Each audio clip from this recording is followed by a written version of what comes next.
taa dugu dɔ kɛrɛfɛla la mun man jan Muruja la kosɛbɛ awa serew olu ye kunnafoniw di a kan ayiwa a kunnafoni a sereyara fɛnɛ Mali sɔrɔdasiw ka kunnafoni ɲɛmɔgɔyaso fɛ communiqué dɔ la an bɛna kuma o kan n'an tilal'o la ayiwa ko kunungo l'écoledenw sanfɛ kalansoba l'écoledenw olu ka tɔnmɔgɔw olu ye fitinɛbilen wuli u ka campus kɔnɔna na a taara falen mɔgɔ dɔw bɔnɛni la u nin na awa o ko ni a bɛ sen na halisa Mali jamana kɔnɔna na mun de bɛ se ka kɛ sisan ka dansigi kɛ nin ko ninnu na yala kulu nin kan ka wuli ka bɔ yen de wa mun de kan ka kɛ an ye wele bila a dɔnbaga lajɛ dɔ ma yaasa kana ɲininkali tɛngunen k'a la a b'an bolo an ka nɛgɛ ka yan nɔ directement na professeur Kalilu Traoré an bɛna ɲininkaliw tɛmɛ a la a bɛna hakilina di an ma a taabolow kan o mana bɔ yen nɔ an bɛna kuma fɛnɛ sirabagan kasara jugu min kɛra kunasini wula la ayiwa ne mɔgɔ caman bɔnɛna u nin na ka bɛn kumanti fanfɛla yɔrɔ ma Mariam Traoré ale ye laseli dɔw kɛ a la ka chauffeur dɔw ani mobili baarakɛla dɔw transporteur dɔw ka hakilinaw ta a kuɲaw kan an bɛna olu fɛnɛ lase aw ma ninnu de bɛna fara an ka laselikɛlaw ka kunnafoni tɔmɔlenw kan Mali kɔnɔna na ani fan wɛrɛ fɛ diɲɛ fan wɛrɛ fɛ ka tɛntɛ aw ye sisan an ka ɲanzan kɔfɛ an ka ɲanzan lamɛn ka segin ka na kɔfɛ ɲanzan.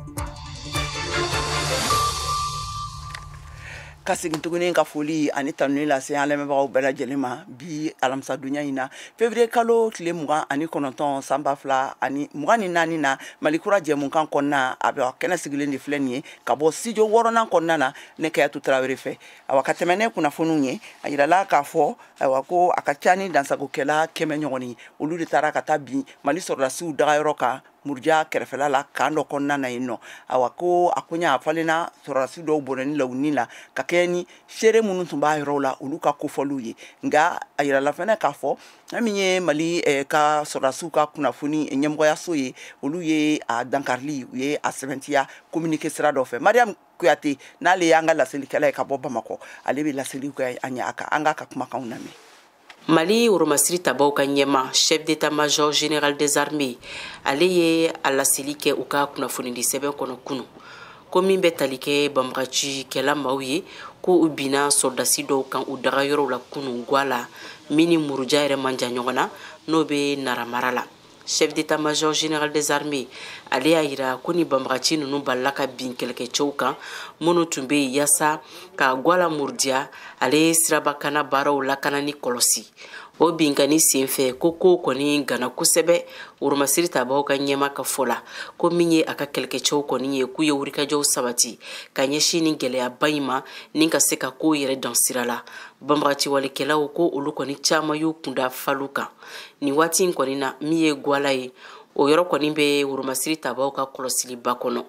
min ye jamanadenw ka hakilisigi o ɲininen do finitigilakaw fɛnɛ fɛ ka d'a kan ko n'o seko bɛɛ lajɛlen kɛ ni ka tɛgɛda ni nijuguwalikɛla ninnu kan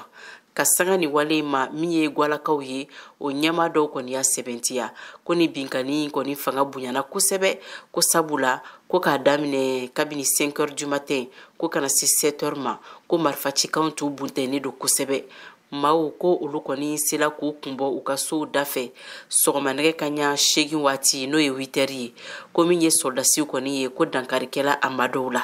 Mariam Kuyate ka laselikan do ka bɔ Bamako VOA Bambara tɔgɔ la. Ayiwa an y'a laseli k'aw ye sisan jɛmukan bɛ sigi waati min na k'a fɔ ko Mali kalanso kalandenw sanfɛ kalanso olu karila ɲɔgɔn na ayiwa a senfɛ a taara dɔw taara bɔnɛ u nin na waati bɛɛ de nin situation nin a bɛ kɛ Mali la ayiwa yaasa an ka se ka faamuyali sɔrɔ a la an ye wele bila kalanfa dɔ ma n'o ye kalanso sanfɛ kalanso baarakɛla kɔrɔ ye a bɛ sɛgɛnnafiɲɛbɔ la sisan n'o ye retraite ye nka a tun bɛ baara kɛ fɛn min ye senu ye sanfɛ kalanso ɲɛmɔgɔyaso dɔ la ka tɛnkun u ka kotigiso ministère ka bolofara dɔ la a tɔgɔ ko Kalilu Traoré a b'an bolo nɛgɛ kan awa Kalilu ni tulo b'an na an ka foli b'i ye. Ok, n tulo b'a la. An ka foli b'i ye an ka wele jaabili la ayiwa an ye kɔlɔsi kɛ k'a ye k'a fɔ nin san damadɔ ninnu na ka taa kɔfɛ waati bɛɛ de sanfɛ kalansoden ninnu u ka tɔn ni n'o ye AEM ye a mɔgɔw u bɛ wuli u bɛ grève kɛ a sen fɛ n'u taara ka taa k'u bɛ taa denmisɛnninw nabɔ ni hali lycée privé min mɔgɔw ma sɔn u ka mɔgɔw ka bɔ u bɛ marifaw ci besew b'u bolo fɛn caman b'u bolo kuma bɛɛ de u bɛ nin mankan façon ninnu wuli ayiwa ka se ka ne a sen fɛ mɔgɔ dɔw bɛ bɔnɛ u ni na a ko kɛlen bɛ gɛlɛya belebeleba ye kalanko yɛrɛ ta sira kan awa e bɛ se ka mun de fɔ a ye hakilina e ka yeta ye jumɛn ye a koɲa la ani fana hakilina jumɛn de b'i la a taabolo kan. Bon hakilina bɛ min minɛ na AEM taabolo kan o ye so ɲɛmɔgɔ ka décision ta ka AEM ci parce que nafa foyi t'a la a tɛ ka foyi se Mali kalanso ma ni bɔnɛ ni tɔɔrɔ tɛ nafa foyi t'a la hali kɔsa na kulo sanfɛ u ye mɔgɔ kelen faga ye. Ayiwa e ko sisan ko ka a datugu misali la e bɛ se ka mun de fɔ an ɲɛna an bɛ se ka faamuyali kɛ sisan komi e yɛrɛ tun bɛ yen i kɛra lycée proviseur ye ka tɛmɛ i ye kalan kɛ lycéen kunna fɔlɔ après i tilala ka kɛ lycée proviseur ye i kɛra ɲɛmɔgɔyaso ye aw ni association nin bɛ baara de tun kɛ ɲɔgɔn fɛ u ni kalanso sanfɛmɔgɔw bɛ baara kɛ ɲɔgɔn fɛ misaliya la e bɛ se ka mun de fɔ an ɲɛna sabula i ko k'a datugu k'a tɛ fɛn ɲɛ mun kama e b'o fɔ. Bon ne b'o fɔ ka da kun min kan AEM yɛrɛ filɛ AEM tɛ école yɛrɛ ka ɲɛtaga fɛ parce que o t'u ka association yɛrɛ vie expliquer écoledenw ye k'a fɔ an bɛna nin kɛ ni de b'an ka programme na an ka nin kɛ ɲinan ka nin kɛ san wɛrɛ an bɛ fɛ ka nin kɛ fɛn fɛn bolo bɛ bolo dɔgɔda o t'u ka foyi la min ka d'u ye dɔrɔn ka taa ɲɛmɔgɔ nɔfɛ ka t'u arnaquer ka wari minɛ o la k'u bagabaga n'an m'a di an bɛ bɔ an bɛ grève kɛ u b'o menacer u b'o de kɛ u ka baara o dɔrɔn de ye AEM ka baara o dɔrɔn de ye. Awa an ye kɔlɔsili kalanko kɔni kuma t'a la. Awa an ye kɔlɔsili an ye misaliw fɛnɛ sɔrɔ ka kɔlɔsili minnu fɛnɛ kɛ san tɛmɛnen ninnu na o ye k'a fɔ Badalabugu u ka sanfɛ kalanso ka internat min bɛ o yɔrɔ la yen nɔ u kɛlen bɛ ka yɔrɔ yɛlɛma k'a kɛ mafia ye u bɛ wari minɛ mɔgɔw la hali pour que n'i ye kalanden n'i bɔra sisan jamana kɔnɔna na ka na ni mɔgɔ t'i bolo n'i kan ka se ka taa to yen nɔ yaasa i ka se ka école kɛ hali i bɛ dilan min sɔrɔ ka da n'i ma wari sara u ye k'i tɛ se ka da o dilan kan waati bɛɛ u bɛ wuli ɲɔgɔn na yen nɔ e bɛ se ka mun fɔ an ye o koɲa kama. O koɲa kɔni est-ce que o dabila la o bɛ ne ka san damadɔ bɔ sinon i ye min fɔ o tun ye tɔɔrɔba de ta ka se ekɔlidenw ma hali u ka bourse yɛrɛ u ka inscription yɛrɛ u bɛ t'u jɔ de n'i ma 200 di i tɔgɔ tɛ kɛ lisi kan u b'o dɔrɔn de kɛ kulu sanfɛ kulu sanfɛ yɛrɛ ka jugu n'a bɛɛ ye marifa cikan de bɛ bɔ yen bese de b'u bolo yen yaya bon kalan kɔni a ma nɔgɔ ye hali jini a ma nɔgɔ ye dɛ n b'o fɔ yen na i ka bourse sɔrɔtɔ u bɛna lisi kɛ n'i ma 200 di e sen t'a la et puis la direction même n'y peut rien n'y peut rien. Awa wagati dɔ fɛnɛ tun na mɔgɔw tun ye minnu denw niw tora la olu tun ye welewelekanw da ko ka wuli ka jɔ kɛ yaasa ka se ka ɲɛ sɔrɔ a koɲa la u tun ye kulu dɔw sigi e b'o o taabolow kalama wa mun de bɔra o kulu sigi kɔnɔna na. Bon n y'a kuma kɔni mɛn mais n t'a taabolo kalama mais pour le moment je n'ai pas eu d'écho sur ça k'a fɔ fɛn ɲɛnabɔla la n kɔni bɛ se k'o fɔ n t'a kalama kosɛbɛ mais ni fɛn kɔni tun ɲɛnabɔ a la bɛɛ n tun bɛ se ka bɔ a kalama mais n ma da ni fɛn ɲɛnabɔra o la n'u sera ka ɲɛ sɔrɔ o la. Sisan e ko e bɛ welekan jumɛn de bila sisan faamaw ma kɛrɛnkɛrɛnnenya la e bɛ fɛ a ka kɛ cogo jumɛn mun de bɛ se ka kɛ kɛrɛnkɛrɛnnenya la Kalilu yaasa ka se ka dansigi kɛ nin taabolo nin na. Ne bɛ welekan bila sisan n b'o bila an ka transition ɲɛmɔgɔ ma ka tila k'o bila parents d'élèves ma ka tila k'o bila école ɲɛmɔgɔ ma ani écoleden jolenw AEM ko nin k'u sen bɔ a la ko y'a dabila n'a ma tɔɔrɔ min se école ma a t'o hɛrɛ se école ma n kɔni bɛ se k'o kɔni fɔ. L'AEM n'a jamais été productive toujours elle détruit n bɛ welewelekan min lase n balima ma o y'o de ye o ka dan sira la n'u sera k'o kɛ kɔni o bɛ diya mɔgɔ ye sinon nafa t'a la dɛ. Ayiwa nin tun ye an balimakɛ Kalilu Tarawele ka seereyaw ye Kalilu an ka foli b'i ye an b'i fo i y'an ka wele jaabili min kɛ an b'i fo don nataw la an bɛna an ka laselikɛlaw bɛna taa se mɔgɔ wɛrɛw ma minnu bɛ kalanko nin kɔnɔna na ani hali parents d'élèves ma ka hakili jagabɔ kɛ a koɲaw la ka ɲininkaliw kɛ a koɲaw kan an bɛna olu fɛnɛ lasaw ma an ka foli b'i ye Kalilu. Ka tɛmɛ ne kunnafoni ye sisan Mali premier ministre n'o ye Dr Choguel Maïga ye ale bɔra olu na ka ani faso jamakulu mɔgɔw aye ani kulu caman wɛrɛw ka kuma fɛn min ye Mali ka bɔli ye CEDEAO la o kun minnu y'u bila u la ka hakilina falen kɛ ni u ye ka kumakanw kan awa o kɛlen kɔfɛ aye Mali politikikɛlaw olu dɔw bɔra k'u kana bɔ aywa o sira kan Mohamed Touré ale ye wele bila Issa Kawjim ma Issa Kawjim an bɛ don min na ko bi ale fana ye politikikulu dɔ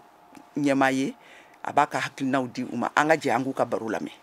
cɛ fanga min n'a bɛ fɔ transition o fanga ɲɛmɔgɔ n'o dɔ ye premier ministre ye a ye kuma minnu fɔ sigikafɔ in kuba la bon kuma ninnu an kɔni bolo fɛɛrɛw de don ka labɛn sabati ka da ka transition ma se k'a ka layidu si dafa nin sigikafɔ in bɛna kun cɛ ni min a bɛna fɔ ko jamanadenw bɛnna nin de kan transition b'o kɛ awa bere kura ye ka tɛmɛ ni fanga ye an kɔni bolo dɔrɔn tubabu b'a fɔ cogo min na c'est une manière de donner une nouvelle légitimité aux autorités de transition pour que u ka tɛmɛ ni transition ye ka fɔ ko jamanadenw bɛnna nin kan n'o tɛ gɛlɛya min bɛ jamana kɔnɔ a dulonnen tɛ sigikafɔ la a dulonnen don min na dɔrɔn o ye ka fanga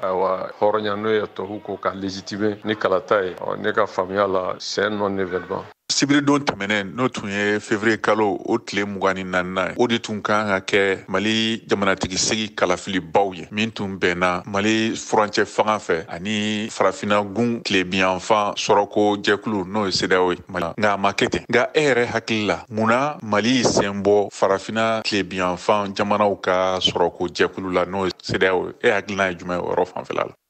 Sangani ka ɲininkali ye kala tabaliya ka sagani layidu min tun b'u ni jamanadenw ni CEDEAO ni ɲɔgɔn cɛ o layidu labatobaliya a kun ye dɔrɔn u bɛ se ka to fanga la cogo min n'i y'a jateminɛ Mali o Burkina o Niger bɛɛ kelen don k'i poro fanga kan ni wajibi de ka sɔrɔ ni jamanadenw ka danaya tɛ ni kalata sira n'a bɛ fɔ awa coup d'état n'o ye putsch o fanga minnu bɛ ni jamana minnu kɔnɔ bi awa u b'a fɛ ka to fanga la wajibi kan n'o tɛ kalata CEDEAO da man ka don a ye kalata ko kuma la kalata ye tɛmɛ sira de ye ka fanga ka danaya min bɛ fanga ni jamanadenw ni ɲɔgɔn cɛ n'a bɛ fɔ ko élection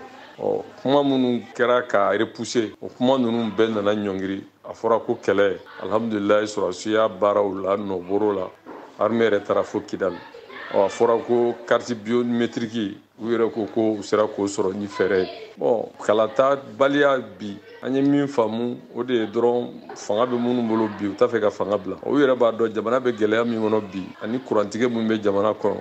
ka sanganiw yɛrɛ layidu minnu ta o dafabaliya n'u k'u bɛna kalata ko kuma fɔ bi awa u tɛna jaabi ɲuman sɔrɔ la donc u bɛna sigi ka fɔ min y'a fɔ kuma daminɛ na o kun de ye ka nin kuma in ka légitimer ka fɔ an bɔra CEDEAO la kun minnu na bon o tɛ dalu ye min bi an bɔli CEDEAO la nafa jumɛn b'a la ɲininkali kan ka kɛ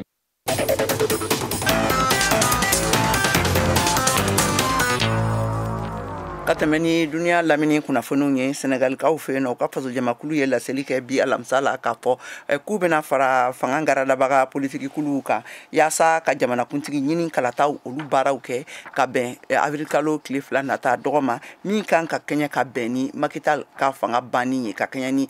fanga b'a laɲini kɛ cogoya min na waati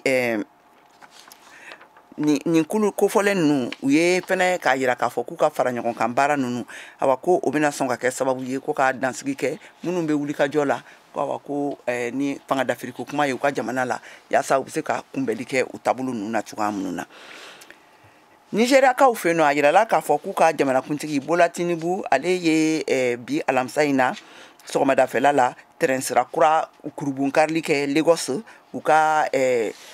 jamana faaba kɔnɔna na awa yɔrɔ min na ni jama ka bon kosɛbɛ n'a yirala k'a fɔ ko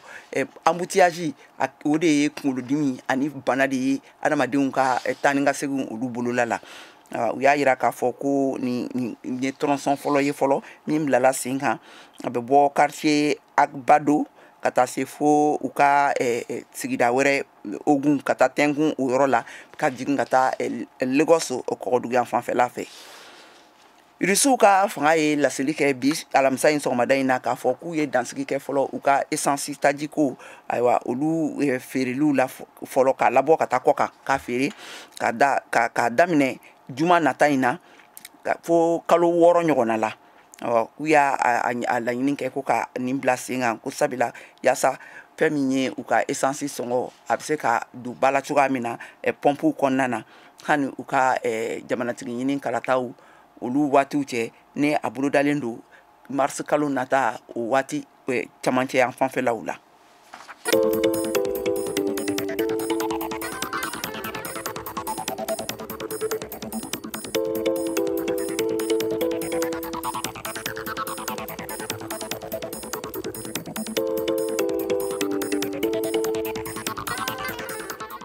VOA Afrique ni VOA Afrique ye buna adamadenw lafiyara kunnafoni ko la. Ni an doni an ka kunnafoni waati filanan kɔnɔna la ka fɔ ɲɛna halisa u bɛ Malikura jɛmukan de kan ka lamɛn ka bɔ studio 6nan kɔnɔna la ka bɔ VOA soba la Washington DC awa bi alamisa nin na février kalo tile 29 san 2024 na aw tulo bɛ Kɛyatu Tarawele de kumakan na ayiwa ni mɔgɔ minnu bɛ fɛ ka sɔrɔ an ka kunnafoni na a bɛ se k'an sɔrɔ fiɲɛ turukala 102 ka Bamakɔ a n'a lamini na an bɛ sɔrɔ fɛnɛ an ka sanfɛ bɔlɔlɔ siraw fɛ fɛn min ye www.voabambara.com ye walima a b'an sɔrɔ an ka page bɛɛ lajɛlen kan réseaux sociaux kan nin waati la min ye Facebook Instagram ani YouTube ye awa ni jɛmukan in fɛnɛ a b'a enregistrelen sɔrɔ YouTube kan ani Facebook ani Instagram kan n'aw bɛ fɛ k'a lajɛ kɔfɛ ka tɛmɛ n'an ka kunnafoniw ye ayiwa an bɛna sisan Mariam Traoré ale ka laseliw lamɛn transport car min n'a binna kunna Seningo kumantu masurunya la ni a bɔra Keɲeba a kun dalen don Burkina Faso kan n'a senfɛ mɔgɔ 31 ani mɔgɔ caman fɛnɛ joginna a senfɛ a ka nin laseli na a ye ɲininkali tɛngunen de kɛ Jigi Kamara la auto école de b'ale bolo a hakilinaw ta sirabakan kasarako la Mali la a filanan o ye Bajɛ Siribe ye ale ye mobiliba chauffeur ye ni fila bɛɛ bɛ bɔ Bamakɔ an ka u ka masala lamɛn. Sirabakan kasara bɛ ka caya Mali kɔnɔ wa a bɛ ka kɛ kasaraba de ye jamana kɔnɔna la ni waati laban ninnu na. O misaliya ye tarata don février kalo tile 27 san 2024 nɛgɛ ɲɛ 17 tana gosilen kɔfɛ dugutaga mobiliba dɔ min tun bɛ ka bɔ Keɲeba ni k'i kunda Burkina Faso jamana kan binna ka bɔ Bagoye Pɔnjan kɔnɔ ɲɛna Kumantu mara la. Mɔgɔ 30 kɔ de fagara ka fara mɔgɔ camanbaw olu joginni kan. Jigi Kamara ale ye mobili degi kalanso auto école wasolon ka bɔ Bankɔni na Bamakɔ u ɲɛma dɔ ye. An minnu bɛ n'an bɛ mɔgɔw la kalan mobili boli la yala an bɛ gɛlɛya jumɛn de sɔrɔ mobili boli degeli in kɔnɔna na. Bon o gɛlɛya ninnu tɛ dɔwɛrɛ ye o ye minnu bɛ sira kan kɔrɔlen n'u ye auto école mobili ninnu ye yala taamasiyɛnw de b'a la min b'a jira k'a fɔ ko mɔgɔ kalan mobili don i bɛ taa sɔrɔ a caman bɛ tɛmɛ i la i kini fɛ u bɛ tɛmɛ i la i numan fɛ u bɛ tɛmɛ i la cogoya sugu bɛɛ la an b'o gɛlɛyaba de sɔrɔ a kɔnɔna na. Ni waati laban ninnu na sirabakan kasara bɛ ka caya Mali jamana kɔnɔna la kosɛbɛ sango dugutaga siraw la dugutaga mobilibaw ani ka fara kɛnyɛrɛye mobiliw fo ka se maaw ka bolimafɛn misɛnninw ma waati bɛɛ i b'a mɛn k'a fɔ kasara kɛra ko a caman bɛ yuruguyurugu siraw de la tɛmɛ auto école tigiw fɛ ni k'u ka permis sɔrɔ ka sɔrɔ u tɛ se mobili boli la auto école tigiw ye jamana kɔnɔna la aw de la ka gɛlɛya sɔrɔ chauffeur dɔw ka degeli baaraw senfɛ. Auto école sen foyi tɛ nin baara in na k'a fɔ chauffeur minnu bɛ yen n'u bɛ jamata bolifɛn ninnu boli u ka boli cogo juguya ni wale jugu dɔw kɛli sira kan auto école sen foyi tɛ o la bari auto école ta ye de ka mɔgɔ kalan sirabakan sariya la ani i yɛrɛ ka kan k'i kɛ cogo min na sira kan n'o ye comportement ye ka mobili yɛrɛ boli cogo yira i la ni i tilar'o la wagati min na jamana yɛrɛ ka mɔgɔ lasigilenw de bɛ yen n'a bɛ f'o ma inspecteur de permis i bɛ taa yen de olu de b'i sɛgɛsɛgɛ k'a lajɛ k'a dɔn k'a fɔ awɔ i bɛ sirabakan sariya i ye dɔ dɔn o la u bɛ ban ka taa n'i ye mobili boli yɔrɔ i bɛ taa mobili boli kɛ mɔgɔ tɛ se k'a fɔ mɔgɔ min ye mobili boli kalankɔrɔkaw ani mɔgɔ min jɔlen don ko ani u ka kɛ kelen ye nka i bɛ taa dɔ de yira min b'a yira k'a fɔ k'i ye dɔ faamu. Jigi Kamara ko ɲɔ bɛ ɲɔbugu ta kan de b'a la bawo k'a bɛ fɔ min ma ko code de la route ko ni o kalan bɛ kɛ mobili degilaw kun kan ka labato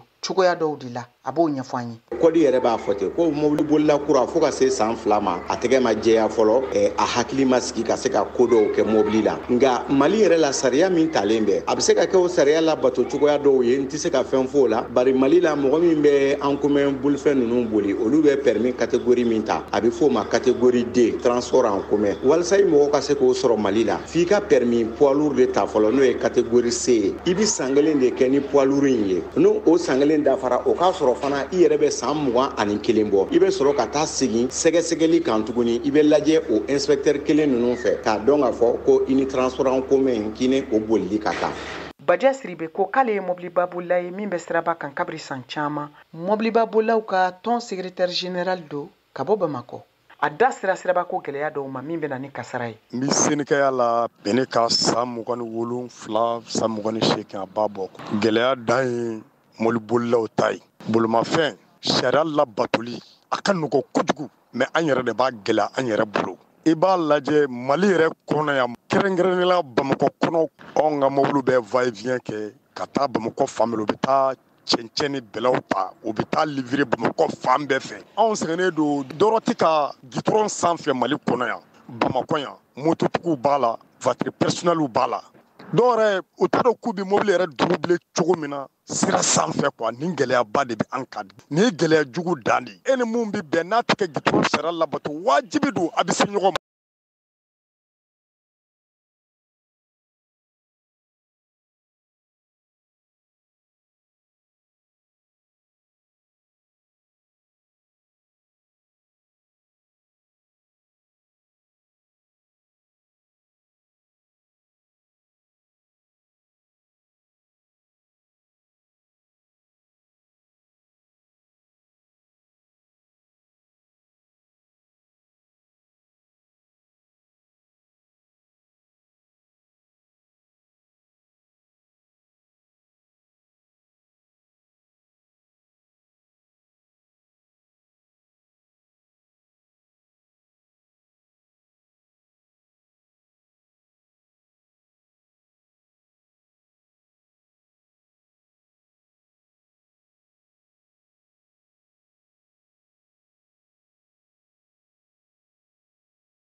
Corps de